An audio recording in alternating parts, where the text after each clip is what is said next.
The steady procession of black limousines arriving at the gates of Balmoral Castle hinted at the urgency of the Queen's condition. And so did this, an unusual mid-morning statement that doctors were concerned for the 96-year-old monarch. Former royal correspondent Wesley Kerr says it appears her health deteriorated quickly. She was still well enough as recently as Tuesday to receive the resignation of her 14th Prime Minister, Boris Johnson, and appoint her 15th Prime Minister, Liz Truss. The Queen was jolly and in a good mood, and we saw her there, although looking frail.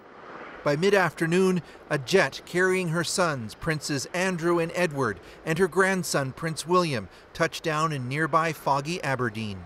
Her eldest son, Charles, the heir to the throne, was already at her side.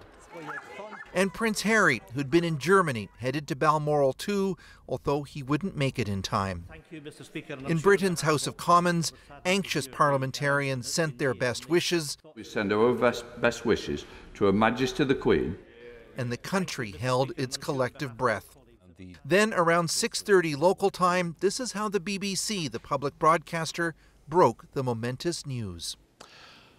A few moments ago, Buckingham Palace announced the death of Her Majesty Queen Elizabeth II.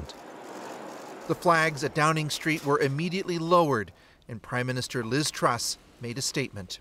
It's an extraordinary achievement to have presided with such dignity and grace for 70 years. In return, she was loved and admired by the people in the United Kingdom and all around the world. The last time most people saw the Queen in public was in June from the balcony of Buckingham Palace during her 70th Jubilee. At the time, it felt like a farewell. This is a cataclysmic event. It's not a shocking or surprising event, but Elizabeth, Lilibet, has been such a fixture on the British scene, on the world scene, for these remarkable 70 years as a monarch and for a life that goes back to 1926. For most of that time, the most famous woman in the world, but really never seemed to put a foot wrong. Just a life of amazing duty, service, hard work, incredible energy. My lords. Tonight, Britain has a new monarch, King Charles III, the oldest and longest-serving heir apparent in British history. He has already had his first conversation with Britain's Prime Minister.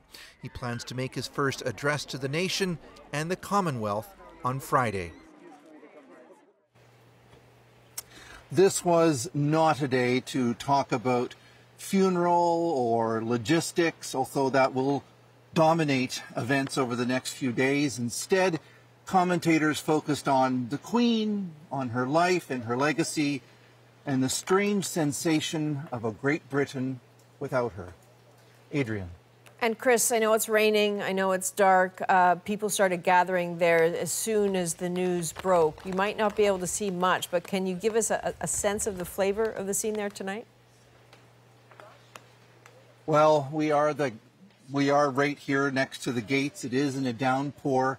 Some people were coming to a nearby bridge earlier in the evening, just before it got dark, to lay flowers. The world's media is gathering here as well, and I'm sure by daylight we're going to see more people and, of course, a whole lot more people talking about the Queen and her legacy. All right, Chris Brown outside the Balmoral estate. Thank you very much, Chris.